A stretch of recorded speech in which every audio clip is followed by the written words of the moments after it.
नमस्कार। अगर बच्चों आप लोग कक्षा 12 के छात्र हैं और प्री बोर्ड परीक्षा 2026 और 27 की तैयारी कर रहे हैं तो ये वीडियो आपके लिए काफ़ी ज़्यादा इम्पोर्टेंट होने वाला है। बच्चों आज हम लोग भूगोल विषय के लिए एक इम्पोर्टेंट और न्यू क्वेश्चन पेपर सॉल्व करेंगे जो कि बच्चों आपके प्री बोर्ड परीक्षा में पूछा जाएगा। बच्चों ये क्वेश्चन पेपर आपका एनसीईआरटी पैटर्न पर आधारित है जो कि बच्चों आपके बोर्ड एग्ज़ाम के लिए काफ़ी ज़्यादा इम्पोर्टेंट है।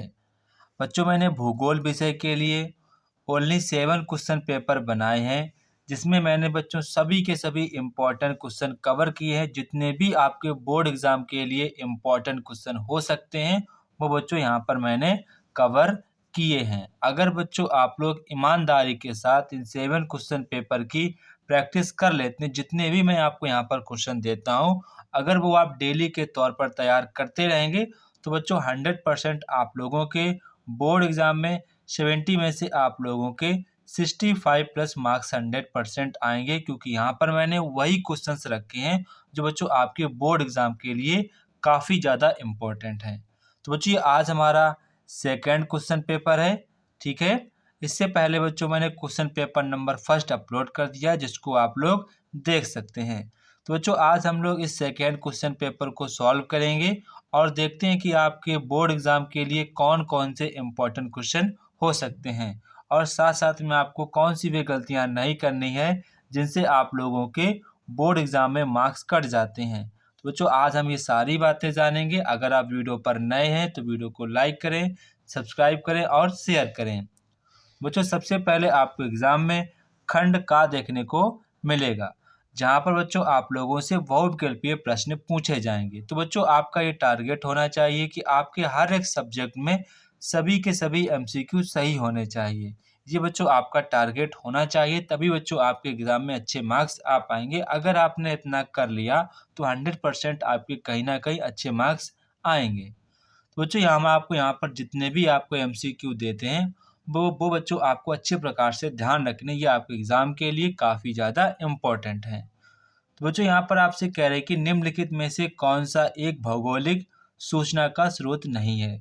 तो चांद पर जो भी आपके चट्टाने के नमूने हैं वो बच्चों यहाँ पर आपके भौगोलिक सूचना के स्रोत नहीं हैं। मानव भूगोल मानव समाजों और जो आपकी मिट्टी है ज़मीन के बीच संबंध को संरक्षण अध्ययन है। यह परिभाषा किस विद्वान द्वारा दी गई है। तो किसके द्वारा ये दी गई? विडॉल ली ब्लास ने दी है। विडॉल ली ला ब्लास ने दी है। तो यहाँ पर आपका ऑप्शन नंबर सी वाला करेक्ट आंसर हो जाएगा। इसके बाद यहाँ पर आपका क्वेश्चन नंबर थर्ड है, निम्नलिखित में से कौन सा क्षेत्र विरल जनसंख्या वाला नहीं है। तो वो आपका हो जाएगा दक्षिण पूर्व एशिया।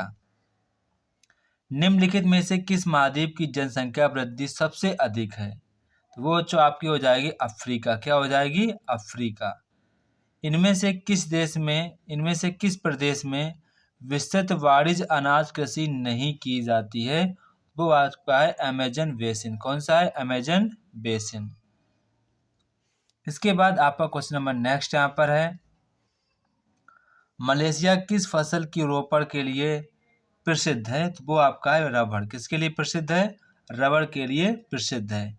निम्नलिखित में से कौन सा आपका तीसरे क्षेत्र के अंतर्गत आता है। कौन सा आपका ऐसा क्षेत्र जो तीसरे क्षेत्र के अंतर्गत आता है। तो वो आपका है व्यापार। क्या है? व्यापार। सुएज नहर किन दो जलाशयों को जोड़ती है। तो लाल सागर और भूमध्य सागर को वो जोड़ती है। ठीक है, तो आपका हो जाएगा लाल सागर और भूमध्य सागर को ये जोड़ती है। ठीक है। इसके बाद बच्चों यहाँ पर आपसे कह रहे हैं कि लघुत्तरीय प्रश्न। तो बच्चों आपका प्रत्येक क्वेश्चन 2 नंबर का है। तो बच्चों आपको एक बात ध्यान रखनी है, जितने नंबर का आपका क्वेश्चन हो हमेशा आपको उतने नंबर का ही लिखना है। ये आपको यहाँ पर बच्चों ध्यान रखना पड़ेगा, तभी आप लॉन्ग आंसर में टाइम दे पाएंगे। अगर आपने इसके लिए बहुत सारी लाइनें भर दी तो यहाँ पर उसके लिए आपका कोई वैल्यू नहीं निकलता है। ये बातें आपको ध्यान रखनी, जितने नंबर का क्वेश्चन है उतने नंबर का आपको लिखना है। अगर आपको कोई क्वेश्चन नहीं आता है तो वहाँ पर आप थोड़ा बहुत बना बना के लिख सकते हैं। ठीक है, ऐसा नहीं कि वहाँ पर आप नहीं लिख सकते, वहाँ पर आप 7-8 लाइन भर सकते हैं। ठीक है, अगर आपको क्वेश्चन नहीं आता, अगर आता है तो उसको यहाँ पर कम नंबर का है तो उसको बिल्कुल सटीक मात्रा में आपको लिखना है। तो यहाँ पर आपसे कह रहे हैं कि मानव का जो आपका नेचुरलाइजेशन है की व्याख्या यहाँ पर आपको करनी है। तो जब मानव अपने जीवन और क्रियाओं की में प्रकृति में अनुकूलन होता है और प्राकृतिक परिस्थितियों पर अधिक निर्भर रहता है, जैसे कि प्राचीन समाज में मनुष्य वर्षा, जलवायु और मिट्टी के अनुसार जीवन यापन करता था। जनसंख्या संगठन से आप क्या समझते हैं? किसी देश या क्षेत्र की जनसंख्या की संरचना जैसे आयु, लिंग, व्यवसाय, शिक्षा और आय, निवास आदि जनसंख्या संगठन कहलाती है। वृद्धि और विकास में आपको विभेद करना है। वृद्धि का तात्पर्य मात्र संख्या की वृद्धि से है, जबकि विकास का तात्पर्य एक मल्टीप्लिकेशन, सुधार, जीवन स्तर, आय और सामाजिक प्रकृति से है। इसके बाद यहाँ पर आपसे कह रहे हैं कि उच्च प्रौद्योगिकी उद्योग से आप क्या समझते हैं? जो उच्च आपकी जो टेक्नोलॉजी है उससे आप क्या समझते हैं? ऐसे उद्योग जिनमें वैज्ञानिक अनुसंधान, आधुनिक मशीनें और स्वचालन तकनीकी का प्रयोग होता है, जैसे इलेक्ट्रॉनिक्स, सूचना तकनीकी, एरोस्पेस आदि उच्च प्रौद्योगिकी उद्योग कहलाते हैं। पल्ली बस्ती को आपको परिभाषित करना है। गांव की सीमा से बाहर स्थित छोटी बस्तियां जहां खेती कार्य जुड़े लोग रहते हैं उन्हें हम लोग पल्ली बस्ती कहते हैं।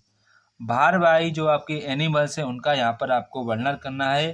तो जो पशु सामान ढोने के लिए प्रयुक्त किए जाते हैं उनको हम लोग भारवाही पशु कहते हैं, जैसे ऊँट है, घोड़ा है, गधा है, खच्चर है, याक है, ये आपके भारवाही पशु कहलाते हैं।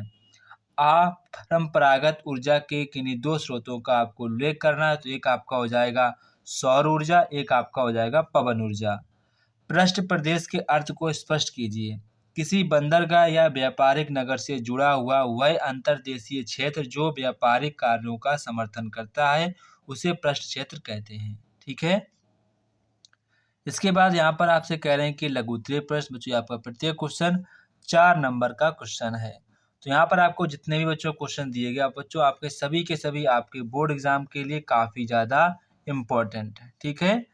तो बच्चों यहाँ पर आपसे कह रहे हैं कि जनांकीय संक्रमण के सिद्धांत की अवस्थाओं को आपको यहाँ पर विश्लेषण करना है।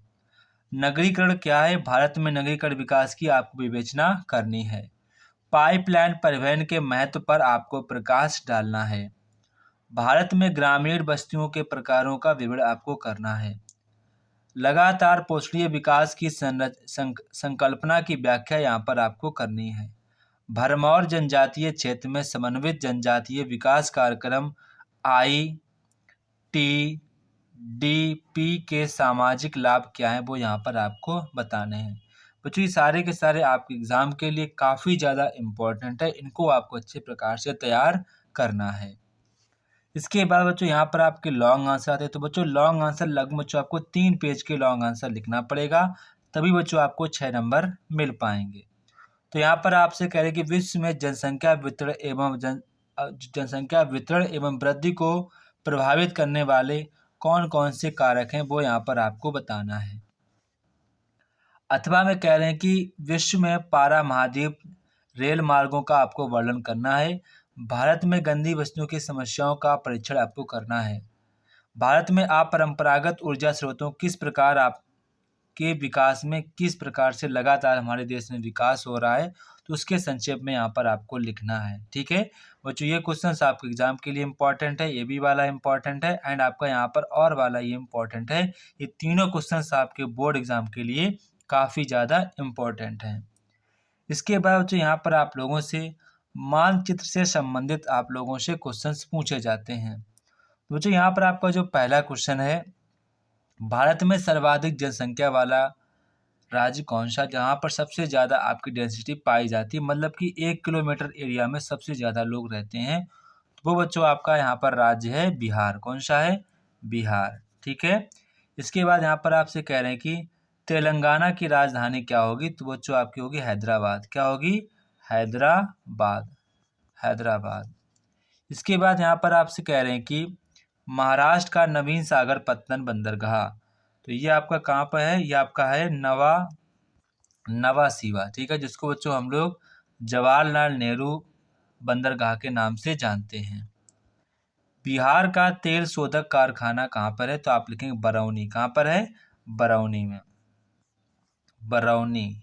ठीक है। इसके बाद उत्तर प्रदेश का सबसे बड़ा 10 लाखी नगर कौन सा है? तो वो आपका है कानपुर। कौन है? कानपुर। इसको आपको ध्यान रखना है, कानपुर। इसके बाद बच्चों यहाँ पर आपसे कह रहे हैं कि जो बच्चों को थोड़ा सा कम दिखता है वो यहाँ पर अपना इसका प्रयोग कर सकते हैं। ठीक है। इसके बाद बच्चों यहाँ पर आपसे नेक्स्ट क्वेश्चन यहाँ पर कह रहे हैं कि विश्व के दिए गए रेखा मानचित्र में उपयोग चिन्हों पर निम्नलिखित आपको स्थानों को दर्शाना है। तो यहाँ पर आपसे कह रहे हैं विश्व का सर्वाधिक मानव विकास सूचांक वाला देश कौन सा है? तो वो बच्चों आपका है नॉर्वे। कौन है? नॉर्वे। दक्षिण अमेरिका की प्रमुख नदी कौन सी है? तो वो दक्षिण अमेरिका, मतलब कि दक्षिण अमेरिका की प्रमुख नदी यहाँ पर कौन सी है वो यहाँ पर आपसे पूछा गया है। तो बच्चों आपकी हो जाएगी अमेजॉन। क्या हो जाएगी? अमेजॉन नदी। इसके बाद यहाँ पर आपसे कह रहे हैं कि उत्तर अमेरिका का सर्वाधिक जनसंख्या वाला देश कौन सा है? तो वो बच्चों आपका यूएसए, जिसको हम लोग अमेरिका के नाम से जानते हैं, जिसके यहाँ अभी वर्तमान टाइम में राष्ट्रपति आपके डोनाल्ड ट्रंप हैं। ठीक है। इसके बाद यहाँ पर आपसे कह रहे हैं कि दक्षिण अफ्रीका का एक प्रमुख सागर पत्तन का नाम बताना। तो आप लिख देंगे केप टाउन। क्या लिख देंगे? Cape Town. Cape Town. इसके बाद विश्व का न्यूनतम जनसंख्या वृद्धि दर वाला महाद्वीप है आपका यूरोप। कौन सा है? यूरोप। ठीक है, यूरोप। तो बच्चों ये था हमारे क्लास ट्वेल्थ का ज्योग्राफी का बच्चों एक इम्पॉर्टेंट क्वेश्चन पेपर। बच्चों आप सभी लोग इस क्वेश्चन पेपर को अच्छे प्रकार से सॉल्व करेंगे। जो भी बच्चों आपको क्वेश्चंस नहीं आते उनको अपनी बुक या नोटबुक से तैयार कर लेना है। बच्चों आज हमारा ये सेकेंड क्वेश्चन पेपर था। इसके बाद बच्चों आपको थर्ड मिलेगा, फिर फोर्थ, फिर फिफ्थ, फिर आपका सिक्स, फिर ऐसे सेवन। ऐसे बच्चों आपके 7 क्वेश्चन पेपर अपलोड किए जाएंगे। अगर बच्चों आप लोगों ने इन 7 क्वेश्चन पेपर की अच्छे प्रकार से प्रैक्टिस कर ली तो बच्चों 100% आप लोगों के बोर्ड एग्जाम में अच्छे मार्क्स ही आएंगे। तो जय हिंद बच्चों, फिर मिलते हैं अपने नेक्स्ट वीडियो पर।